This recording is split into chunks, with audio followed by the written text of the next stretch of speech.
বর্তমান হাজি সাহেব পাওয়া বড় কঠিন। যা হাজি সাহেব দেখতে পাওয়া যায় সব খেজুর হাজিতে ভর্তি। শুধু মদিনায় মক্কায় গিয়ে বড় বড় খেজুর কিনে নিয়ে চলে এসেছে, ও কিছুই বুঝে না, কিচ্ছু বুঝে না। রাগ করিয়েন না হাজি সাহেব, আপনি রাগ করছেন কেন? আপনি খেজুর কিনতে গিয়েছিলেন ওখানে, হ্যাঁ? আপনি কেন বাড়িতে এসে প্রতিবাদ করলেন না? মসজিদে নববীতে 40 রেকাত নামাজ পড়েছেন আপনি, 40 রেকাত। হাজি সাহেব কেউ আছেন এখানে? একটা হাজি সাহেব বলুন, হাত তুলুন। আপনাকে আল্লাহর কসম বিরোধিতা করছি না, আপনাকে দিয়ে বোঝাবো। আপনি হাজি সাহেব বলুন 40 রেকাত নামাজ পড়েছেন নববীতে?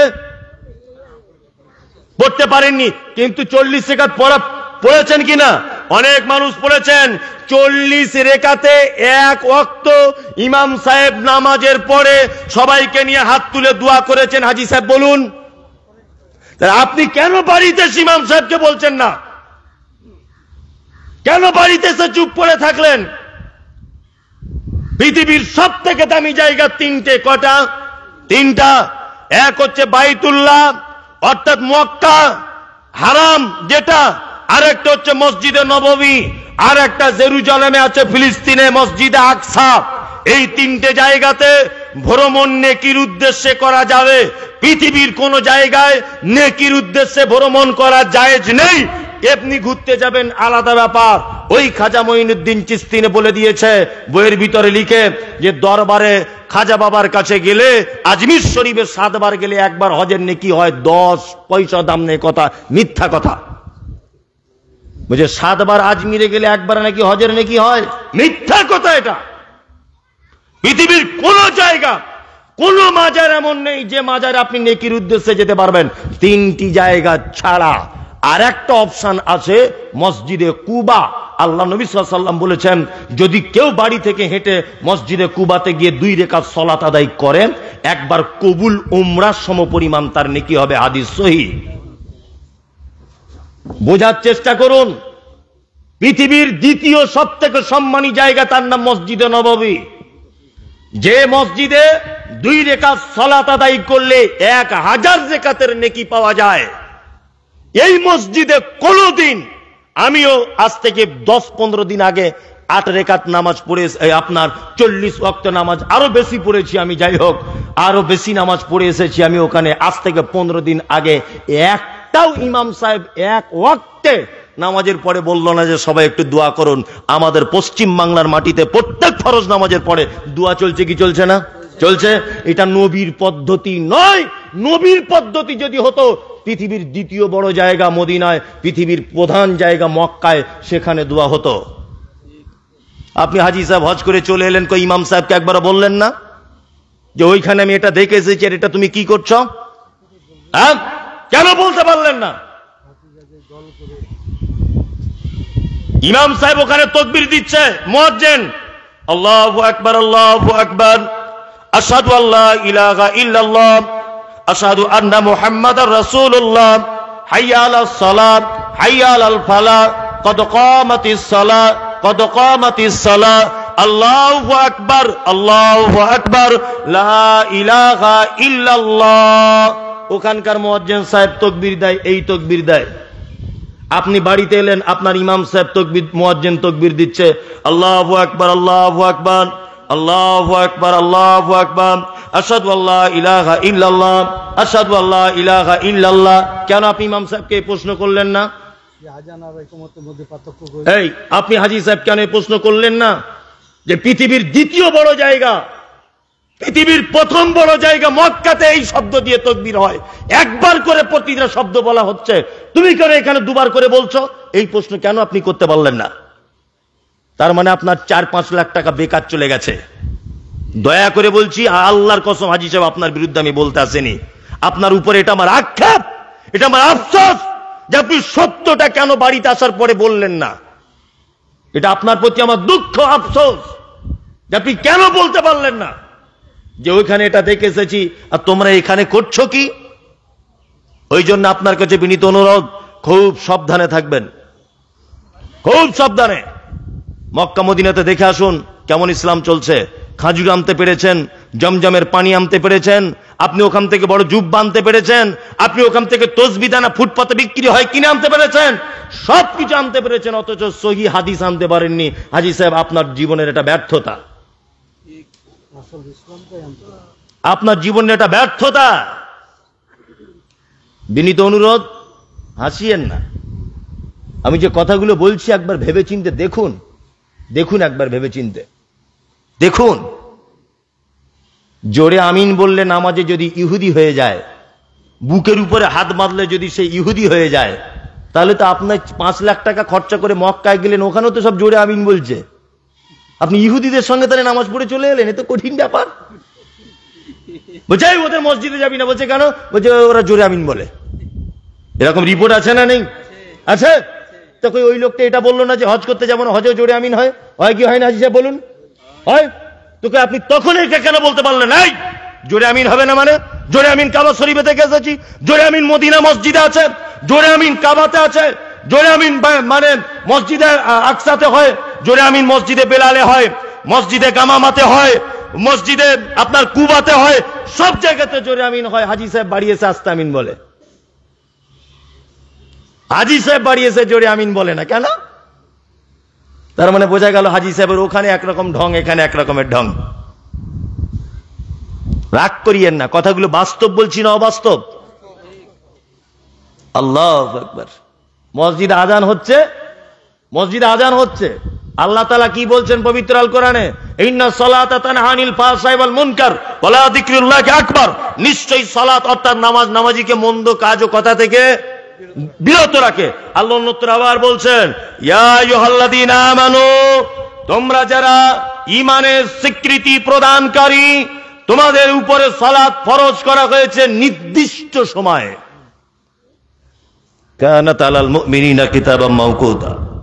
আল্লাহ তাআলা বলছেন নির্দিষ্ট সময় মুমিনদের উপরে কি নামাজ ফরজ, তাই না? আমরা আজান দিই কখন? এই একটা গুরুত্বপূর্ণ কথা বলছি, মনোযোগ দিয়ে শুনুন। এইসব কথা আপনি ওই লাখ টাকাও খরচা করে শুনতে পাবেন না, এগুলো বাস্তব কথা। হাদিস গ্রন্থ অনেক শুনেছেন, বাস্তবে বিচার করুন। জোহরের ওয়াক্তে হচ্ছে 11:40, ধরে নেন, ধরে নেন বোঝানোর জন্য 11:40 ওয়াক্ত হচ্ছে, আউয়াল ওয়াক্ত শুরু হচ্ছে। আর আমাদের মসজিদে আজান হচ্ছে কটায়? 1টায় আজান, 1:30টায় জমাত। বোঝার চেষ্টা করুন। 11:40 থেকে নিয়ে 12টা, 12:30টায় একটা লোক মারা গেল, হঠাৎ 12:30টায় একটা লোক মারা গেল রোডে অ্যাক্সিডেন্ট হয়ে, বা কোনো একটা কারণে লোকটা মারা গেল। এখন আল্লাহ কিয়ামতের মাঠে ওকে জিজ্ঞাসা করছে, এই তুই যে 12:30টায় মরলি আর 11:40 যে আজানের ওয়াক্ত হয়ে গিয়েছিল, তার নামাজ পড়ে মরেছিস? বলছে আল্লাহ আমাদের মসজিদে তো হয়নি। এটা ও বলতে পারে কি পারে না? পারে। ও তো এটা বলবে আল্লাহকে যে আল্লাহ আমাদের মসজিদে তো আজান হয়নি, ওয়াক্ত হয়েছিল ঠিক কিন্তু আমাদের মসজিদে হয়নি। বলতে পারে কি পারে না? পারে। তাহলে এ কিয়ামতের দিন বিপদে পড়বে কি পড়বে না? পড়বে। আচ্ছা বলুন, এই বিপদ ওকে কে ফেলে দিয়েছে? এই সমাজ, এই সমাজ, এই মসজিদ কমিটি। বলছে ওটা আহলে হাদিস মসজিদ, তো ওই জন্য ওদের আগে আগে আজান হয়। এক বিয়াদব কোথাকারে, আহলে হাদিস মসজিদ আগে আজান হবে কেন? আউয়াল ওয়াক্তে আজান দিতে হবে। মক্কা মদিনা থেকে একবার লক্ষ্য করবেন, 11:40, 11:50, 12:05 আজান শুরু। আউয়াল ওয়াক্তে আজান দিতে হবে। আর তোমার মসজিদে লেখা আছে এটা ভালো করে যে 1:10 আজান, 1:30টায় জমাত। এ কেন? কেন এটা? ওই জন্য আপনাকে বলছি হাজী সাহেব, নিজেকে পরিবর্তন করুন। যেটা সত্য দেখে এসেছেন সেটা বলুন।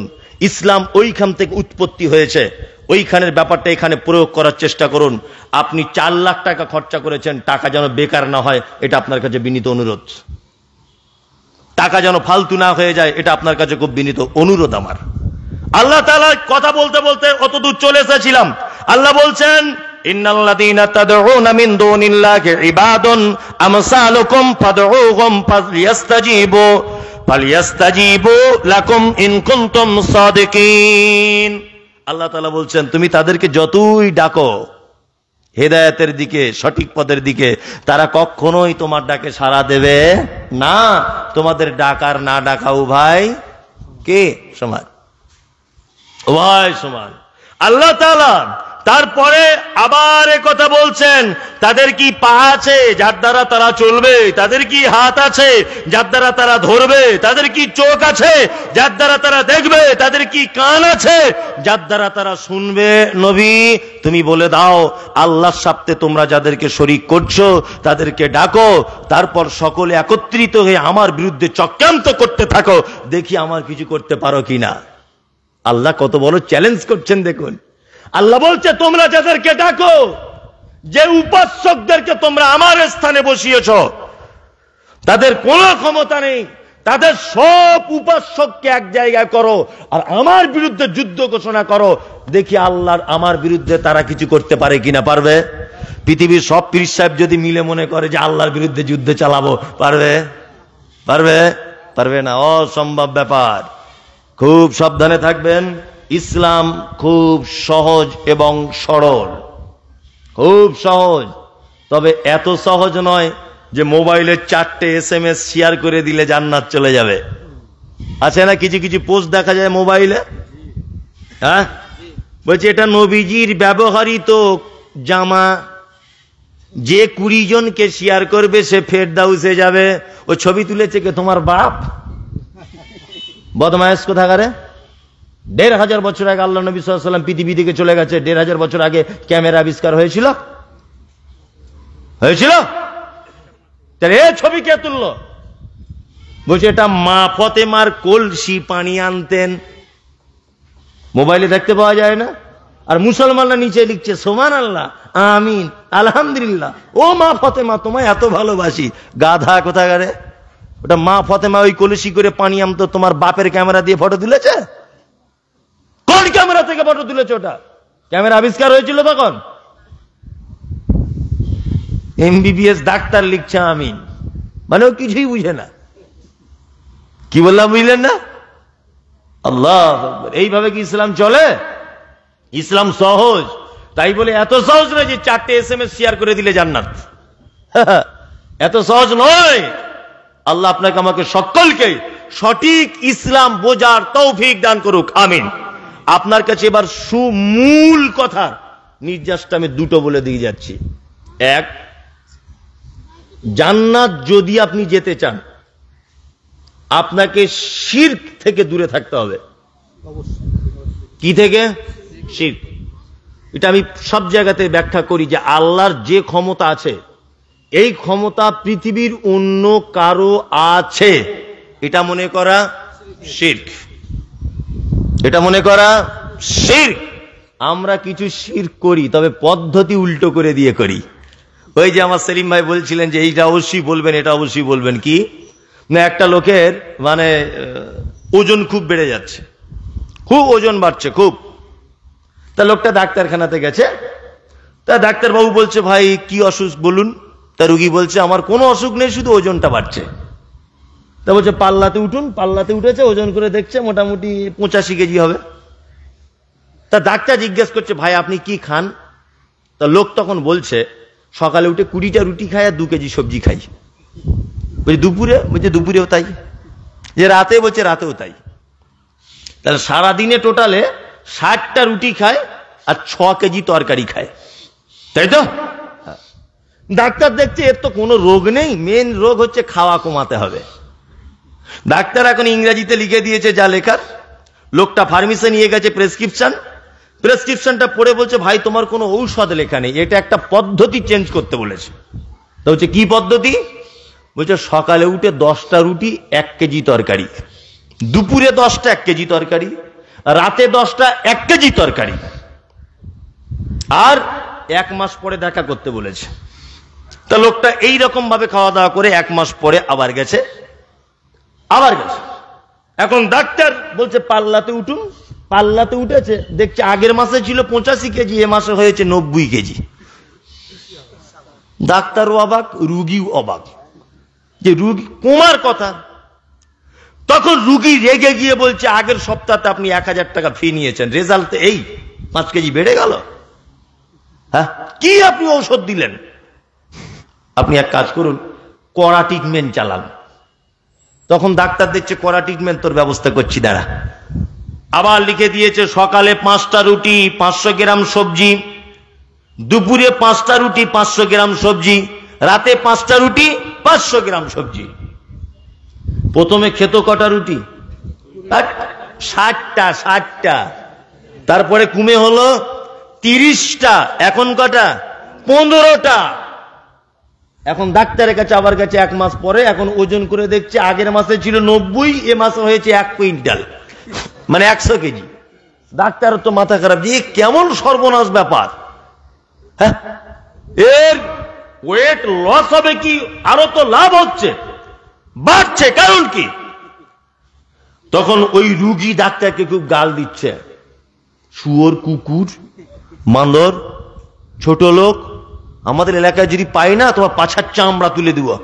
3 বারে তুমি 1000 করে টাকা নিয়েছো, 3000, ওজন আরো বেড়ে গেছে, মানে বিয়াদব, ডাক্তার না ঘোড়ার ডিম তুমি। খুব ছোট বড় করে বলছে। বলতে বলতে লোকটা অফিস থেকে বা ডাক্তারের চেম্বার থেকে চলে যাচ্ছে। ডাক্তারের কিন্তু মন খুব খারাপ। ডাক্তার বলছে রুগী দেখেছি, এইরকম রুগী জীবনে দেখিনি, কোমার তো কথা। ডাক্তার শিক্ষিত মানুষ, রুগীকে আবার ডেকে বলছে, এ ভাই শুনুন, আচ্ছা ভাই আমি যা প্রেসক্রিপশন করেছি তো ওজন কমার 100% কথা, ওজন আপনার বেড়ে গেল, কারণ কি? আচ্ছা ভাই আপনি রুটি কিভাবে করেন? তখন বলছে কেন? 60টা রুটি করতে যতটা ময়দা লাগতো অতটা ময়দায় 15টা রুটি করি। কি বুঝলেন? মানে 60টা রুটি করতে যতটা ময়দা লাগতো অতটা ময়দার এখন রুটি করছে কটা? 15টা। ওয়েট কমবে? ওয়েট কমবে? কমবে না। আমরা মাজারে যাই না, আমরা শুধু মনে করি মাজারটা মনে হয় শিরক। হ্যাঁ, আমরা রুটির গুনতিতে কমিয়েছি, আটার ওজনে কমাইনি। আমরা মাজারে যাই না, কিন্তু দেখবেন হাতে তাবিজ বেঁধে ঘুরছে, আছে না? লাল সুতো পরে ঘুরছে। হ্যাঁ, তার মানে কি? এটাও শিরক, ওটাও শিরক। ও মাজারে যাওয়াটাকে অপরাধ মনে করছে, ওইটাকে খারাপ মনে করছে, অথচ তাবিজটাকে মনে করছে মোটামুটি চলবে। এটা তো কোরআনের আয়াত লেখা, এতে কি আর জাতা লেখা? কোরআনের আয়াত লেখা। হ্যাঁ, পাগল কোথাকারে। আল্লাহ নবী সাল্লাল্লাহু আলাইহি ওয়াসাল্লাম বলেছেন, মান তাআল্লাকা তামিমাতান ফাকাদ আশরাকা, যে ব্যক্তি হাতে কিছু লটকিয়ে নেয় অবশ্যই সে শিরক করলো। 1 2 হচ্ছে এই আপেল খেলে শরীরে উপকার হয়, আপেল গলায় বেঁধে ঘুরলে উপকার হয় না। হয় কোরআন মাজিদ পড়লে উপকার হবে। অসুস্থ হয়েছেন, সূরা ফাতিহা বলে শরীরে ফুঁক দেন, ভালো হয়ে যাবে। আয়াতুল কুরসি পড়ুন, মুআব্বিজাতাইন পড়ুন, অর্থাৎ কুল হুয়াল্লাহু আহাদ, কুল আউযু বিরাব্বিন নাস, কুল ইয়া আইয়ুহাল কাফিরুন, কুল আউযু বিরাব্বিল ফালাক, এই 4টে পড়ুন, একটা অসুস্থ মানুষকে ফুঁক দেন, ভালো হয়ে যাবে। এটা হাদিসে মানা নেই, কিন্তু আপনি গলায় বেঁধে কেন সূরা ফাতিহা গুচ্ছেন? এ যুক্তি আপনাকে কে দিল? হ্যাঁ, কে আপনাকে যুক্তি দিল তাবিজ গলায় বেঁধে ঘুরতে হবে? এটা শিরক, মারাত্মক বড় পাপ। আমরা মাজারকে হারাম মনে করি, অথচ কে এইটাকে জায়েজ মনে করছি। শিরক থেকে আল্লাহ আমাদের মুক্তি দিক এবং আমরা শিরক থেকে দূরে সরে আসি। ইনশাআল্লাহ আমরা প্রস্তুতি গ্রহণ করব, ইনশাআল্লাহ। ইনশাআল্লাহ শিরক ধারে পাশে যাবেন না। নাম্বার 2, আপনি যে ইবাদত গুলো করছেন, ইবাদত গুলো সঠিক জায়গায় পৌঁছাচ্ছে তো, না অর্ধেক রাস্তাতে পৌঁছে যাচ্ছে? এটাও তো দেখার ব্যাপার আছে। আল্লাহু আকবার। আপনি এক জায়গাতে একটা মাল পাঠাচ্ছেন, ভালো করে বোঝার চেষ্টা করুন। এক জায়গাতে একটা মাল আপনি পাঠাচ্ছেন, এখান থেকে কলকাতায় পাঠাচ্ছেন আপনি 1 কেজি খেজুর। সেই খেজুরটা কলকাতায় যাওয়ার আগ পর্যন্ত বাস থেকে উপরে ফেলবে, উপর থেকে আবার বাসে তুলবে, এই বাস থেকে ও বাসে যাবে, যাতে মালটা ঠিক সঠিকভাবে যায়, মালের কোনো ক্ষতি না হয়, তাহলে তার উপর একটা প্যাকিং লাগাতে হবে কি লাগাতে হবে না? হ্যাঁ, লাগাতে হবে, যাতে মাল নষ্ট না হয়ে যায়। তা আপনি যে ইবাদতটা করছেন, এই ইবাদতটা যেন উপর পর্যন্ত পৌঁছায়, এই প্যাকিং বা পদ্ধতি, এই পদ্ধতির নাম কি? মুহাম্মদ সাল্লাল্লাহু আলাইহি ওয়াসাল্লাম। এই ছাড়া যদি অন্য কোম্পানির প্যাকিং দিয়ে মাল যদি উপরে পাঠাতে যান, আপনার বিপদ। কোনো কাজ নাই, কোনো কাজ নাই। ইবাদত তো হলেই নাই, ওই ইবাদত করার কারণেই আপনার জাহান্নাম হয়ে যেতে পারে। কারণ আল্লাহ তাআলা বলেছেন আমিলাতুন নাসিবা তাসলা নারান হামিয়া, এক শ্রেণী মানুষ তারা ইবাদত করবে, ইবাদত করতে করতে নাসিবা, এক পর্যায়ে তারা ক্লান্ত হয়ে যাবে, তারপরেও তাদেরকে ধরে ঢোকানো হবে জাহান্নামে। এরা কারা? এরা কারা? এরা হচ্ছে সেই লোক যে শবে বরাতের রাত্রিতে 15ই শাবানে নিয়ত করে নিয়েছে 100 রাকাত নামাজ পড়বে, এই রাত্রিতে নাকি নবী সবার বাড়িতে বাড়িতে ঘোরে। আল্লাহু আকবার। এ ওয়াজ করা হয় যে নবী সবার বাড়িতে বাড়িতে আসে, এই রাত্রে নামাজের অবস্থায় নবী যদি দেখতে পায় তাহলে সুপারিশ ভালো করে করবে। ডাহা মিথ্যা কথা, ডাহা মিথ্যা কথা। কে বলল? সারা জীবন নামাজ পড়ে না, বলছে সেই 15ই শাবানের রাত্রিতে ভাগ্য সেদিন পরিবর্তন হয়, যা টাকা পয়সা পাওয়ার সেদিন সব পেয়ে যাবে, যার ভালো বউ দরকার সেদিন রাতে পাবে, যার ভালো বেটির দরকার সেদিন রাতে সব পেয়ে যাবে। জি, 15ই শাবানে শবে বরাতের রাত্রিতে গিয়ে মসজিদে 100 রাকাত নামাজ পড়ো। আগে তো জীবনে নামাজ পড়েনি, এই নামাজ পড়ার জন্য ইট দিয়ে দেখছি কাতারে লাইন দেখে চলে আসছে আসরের নামাজের পর। মানে এত বরকতপূর্ণ রাত, কি বলছি বুঝতে পারছেন না? এত বরকতপূর্ণ রাত। এই পদ্ধতি যদি নবীর না হয় তাহলে কিন্তু বড় বিপদ। কি বলছি বুঝতে পারছেন না? এই পদ্ধতি যদি নবীর না হয় তাহলে বড় বিপদ। ইবাদত করার আগে নমুনা, ইবাদত করার আগে পদ্ধতি কার হতে হবে? মুহাম্মদ সাল্লাল্লাহু আলাইহি ওয়াসাল্লাম। হাদিস কি এসেছে? আয়েশা রাদিয়াল্লাহু তাআলা আনহা হতে একটা হাদিস রয়েছে। আল্লাহ নবী সাল্লাল্লাহু আলাইহি ওয়াসাল্লাম বলেন, মান আমিলা আমালান লাইসা আলাইহি আমরুনা ফাহুয়া রাদ। কোন মানুষ যদি কোনো কাজ করে, সেই কাজে যদি আমার কোন রকমের আদেশ যদি না থাকে তাহলে ফাহুয়া রাদ, অবশ্যই সে কাজ বাতিল, অবশ্যই সে কাজ বাতিল, অবশ্যই সে কাজ বাতিল। আমি মুমতাজুল ইসলাম আপনাকে একটা কথা বলছি, আপনি জান্নাত যেতে চাইছেন একটা কাজ করে, আপনি একবার খোঁজ নিয়ে দেখবেন না কাজটা মুহাম্মদ সাল্লাল্লাহু আলাইহি ওয়াসাল্লাম করেছিলেন কিনা? খোঁজ নিয়ে দেখবেন না? দেখবেন। এই যে ওই সেলিম ভাইয়ের ভাই মানে বাপ আমাকে বলছিলেন, মৌলভী সাহেব আমি বাংলায় কোরআন মাজিদ পড়ি, তো বাংলায় কোরআন পড়ি, কিছু লোক আমাকে বলছে বাংলায় পড়া যাবে না। বলছি কেন? কে বলেছে? বলছে উরি বাবা পাপ হয়ে যাবে বাংলায় পড়লে। এই হচ্ছে 1 নম্বরে চিটিংবাজ হুজুর। কি বললাম বুঝলেন না? এইরকম হুজুরকে দেখলে আম গাছে বাঁধবেন, বেঁধে তারপর আমার কাছে ফোন করবেন। ভণ্ডামির সব থেকে বড় রাস্তা হচ্ছে এটা, মানুষকে বিভ্রান্তিকর একটা কথা সমাজে ছড়িয়ে দেওয়া। মুমতাজুল ইসলাম ওর বক্তব্য শুনবি না, ও নবী মানে না। এই গাধা কোথাকার আমি নবী মানি না? আল্লাহ কুরআন মাজিদে বলেছে আতিউল্লাহ ওয়া আতিউর রাসূল। জান্নাতের যিনি মালিক আল্লাহ ঘোষণা করছে, আমার এবং রাসূলের আনুগত্য না করলে জান্নাত নেই। জান্নাতের মালিক নিজে ঘোষণা করছে। এই মুমতাজুল ইসলাম নবী মানি না? আমাকে আনার আগেই সমাজ একটা বিশৃঙ্খলা করে দিল, ও নবী মানে না, ওকে কেন আনছো? বলছে ও কি জানো বাংলা বই পড়ে। এই বাংলা বই পড়বে তা ক্ষতি কি আছে? বাংলা বই পড়বে ক্ষতি কি আছে?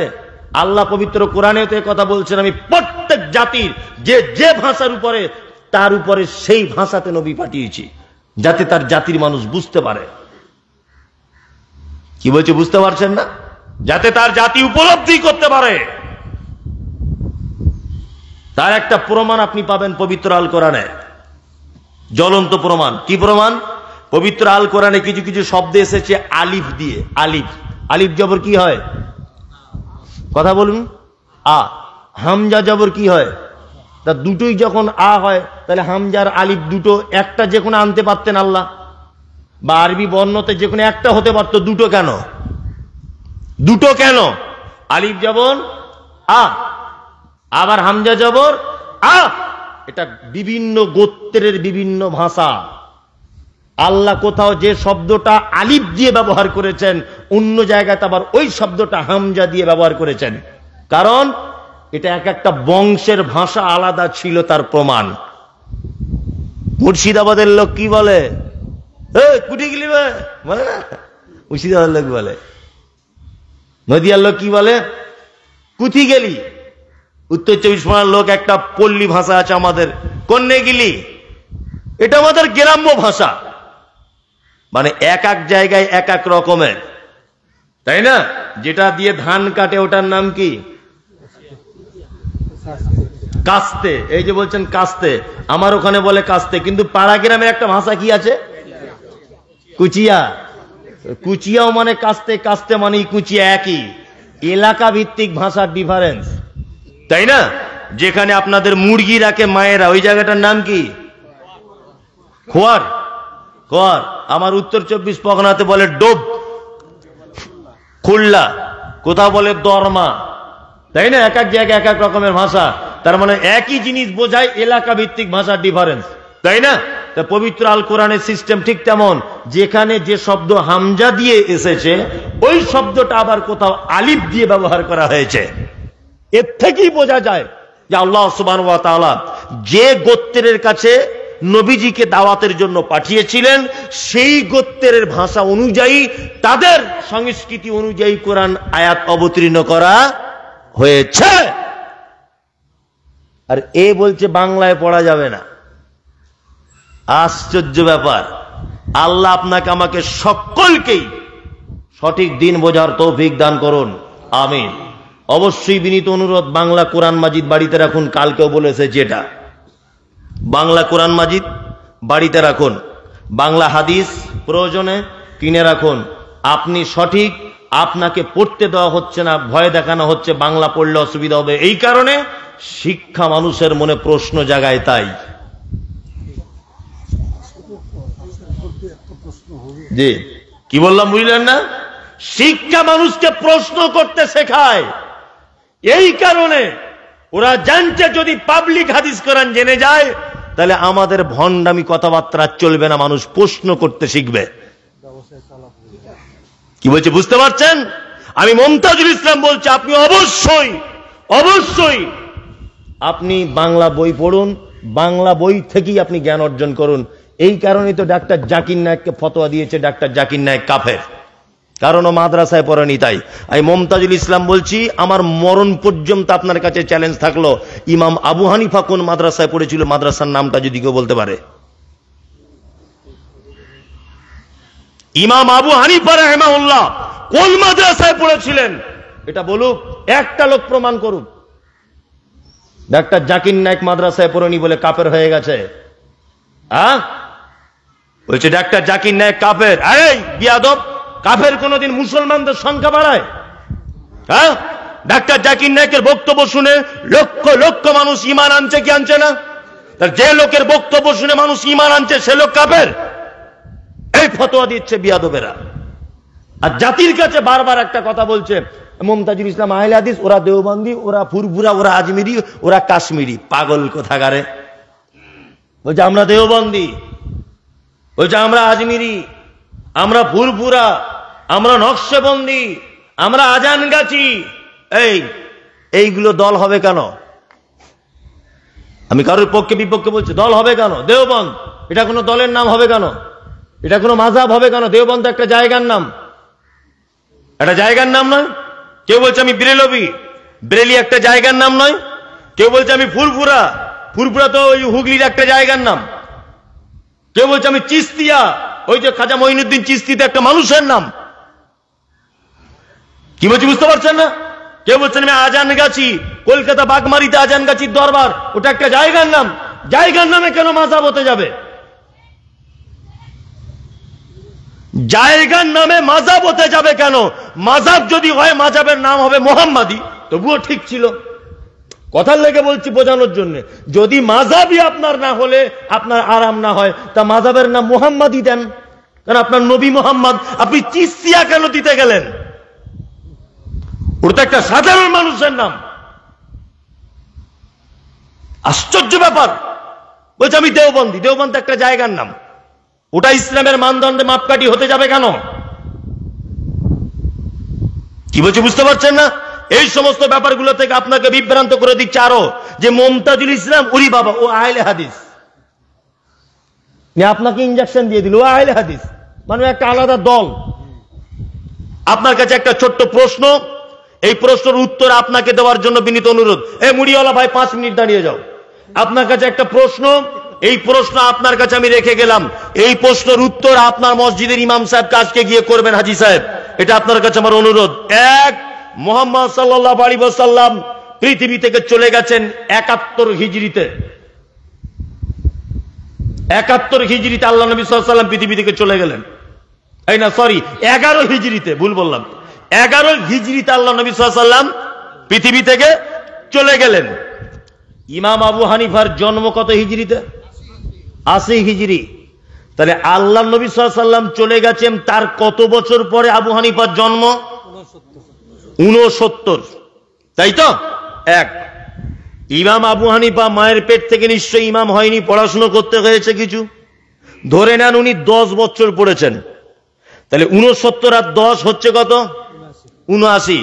আপনার ইমাম সাহেবকে আজকে এটা প্রশ্ন করার জন্য অনুরোধ, ইমাম সাহেবকে বলুন যে এই 79 বছরের লোকগুলো কোন ইমাম মেনে চলতো? এই প্রশ্ন আপনার কাছে আমার থাকলো। এই 79 বছরের যে গ্যাপ, মাঝখানের যে ব্যবধান, এই ব্যবধানের লোকেরা কোন ইমাম মেনে চলতো আপনি বলুন। এটা আপনার কাছে আমার প্রশ্ন থাকলো। ইসলামের মাপকাঠি একজন মানুষের দ্বারাতে হবে, তিনি হচ্ছেন মুহাম্মদ সাল্লাল্লাহু আলাইহি ওয়াসাল্লাম। আমরা ইমামের কথাও মানি না যদি ওই ইমামের কথা মুহাম্মদ সাল্লাল্লাহু আলাইহি ওয়াসাল্লামের কথা না হয়। আমি আপনার পীর সাহেবের কথা মানতে রাজি যদি আপনার পীর সাহেবের কথা মুহাম্মদ সাল্লাল্লাহু আলাইহি ওয়াসাল্লামের কথা হয়। আমি একটা মাতালের কথা মানতেও রাজি যদি মাতালের কথা মুহাম্মদ সাল্লাল্লাহু আলাইহি ওয়াসাল্লামের কথা হয়। আপনার হুজুরের কথা যদি মুহাম্মদ সাল্লাল্লাহু আলাইহি ওয়াসাল্লামের কথার বিপক্ষে হয়, আমি মুমতাজুল ইসলাম মানতে রাজি নয়। এতক্ষণ পর্যন্ত যারা এসেছেন, বসেছেন, দিনের কথা আলোচনা বিভিন্ন মুখ থেকে শুনেছেন, আপনাদের কাছে অনুরোধ, আল্লাহ আপনাকে আমাকে সঠিক বোঝার তৌফিক দান করুক, আমিন। সত্যি এইরকম প্রোগ্রামের ব্যাপারে আমি খুব আগ্রহী, কিন্তু সমাজ চলছে উল্টো পথে। জলসার নামে বেহায়ামিপনা চলছে, রাস্তাঘাটে নারী পুরুষ অবাধ মেলামেশা, দোকানপাট, ব্যবসা। জলসাটা একটা ব্যবসাতে পরিণত হয়েছে, বক্তাদের তরফ থেকেও ব্যবসা, জলসা কমিটির তরফ থেকেও একটা ব্যবসা। প্যান্ডেলওয়ালাদের ব্যবসা, মাইকওয়ালাদের ব্যবসা, দোকানদারদের ব্যবসা, নারী পুরুষের আবাদ মেলামেশা। ওই জন্য আমাদের সিস্টেম সবকিছু চেঞ্জ করে দিতে হবে। দিনের বেলাতে প্রোগ্রাম করবেন, সব থেকে ভালো, খরচাও সেফ, সবকিছুতে ভালো। আর রাতের বেলা যদিও বা করেন, দাওয়াতি প্রোগ্রাম করুন। কালকে যেমন রামপুরের মানুষেরা করেছে, আলহামদুলিল্লাহ, এত ভালো প্রোগ্রাম হয়েছে, এত ভালো প্রোগ্রাম হয়েছে। আমার জীবনে এইরকম ভালো প্রোগ্রাম 10টা হলে তার মধ্যে একটা রামপুরে। আর মানুষও কত ভালো, এত সুন্দর ব্যবহার ওদের, আল্লাহু আকবার। রামপুরের ভাইদের জন্য দোয়া থাকলো যে আল্লাহ আপনাদের ক্ষমা করুক, আমিন। এসছেন? ও রামপুরের ভাইয়ের আপনারা আছেন, আলহামদুলিল্লাহ, খুবই খুশি, খুবই খুশি। আমাকে দাওয়াত করলেও রামপুরে আসবো, না করলেও আবার আসবো। দাওয়াত করলেও আসবো, না করলেও আসবো। আর আপনারা রামপুরদেরকেও বলছি, আপনাদেরকেও বলছি, আপনারা সাহস করে জলসাই করতে হবে তা নয়, কারুর বাড়িতে এরকম একটা ফাঁকা জায়গা দেখে সময় করে আমাকে ডাকবেন, আসবো। উত্তম পদ্ধতি, আমি এমনি চলে আসবো। শুধু আপনারা আমাকে একটু ট্রেন থেকে নামবো, আমি তখন গাড়ি নিয়ে আসবো না, ট্রেন থেকে একটু রিসিভ করে নিয়ে নেবেন, আর টাইমে ট্রেনটা ধরিয়ে দেবেন। বাড়িতে বাড়িতে করুন, জলসা করে আপনি 10টা লোক দিয়ে দাওয়াতি কাজ করুন, একটা লোক যদি হেদায়েত পেয়ে যায়, আলহামদুলিল্লাহ, অতি কাজ। আপনার বাড়ির উঠোনে করুন, আপনি বাড়িতে করুন। শুধু বন্ধু বান্ধব যারা শিরক বেদাতের সঙ্গে যুক্ত, তাদেরকে ডেনে একটু বসাবেন, যে পয়সা দিতে পারবো না, খেতেও দিতে পারবো না, একটু ভাই শুনিয়ে যা, ইনশাল্লাহ কাজ হবে। আপনারা আমার জন্য দোয়া করবেন, দোয়া করবেন অবশ্যই অন্তর থেকে। আমি আপনাদের জন্য দোয়া করবো, আমার জন্য এই দোয়া করবেন, আল্লাহ যেন ইলমে বারাকা দান করে, আমিন। আরো যেন সঠিক তথ্য মানুষকে বুঝিয়ে বলতে পারি, দিতে পারি, এই দোয়া করবেন। আপনাদের জন্য দোয়া থাকতো, আল্লাহ আপনাদের আমলগুলোকে বেদাত মুক্ত আমল করুক এবং শিরক মুক্ত জীবন করার তৌফিক দান করুক, আমিন। আসসালামু আলাইকুম ওয়া রাহমাতুল্লাহি।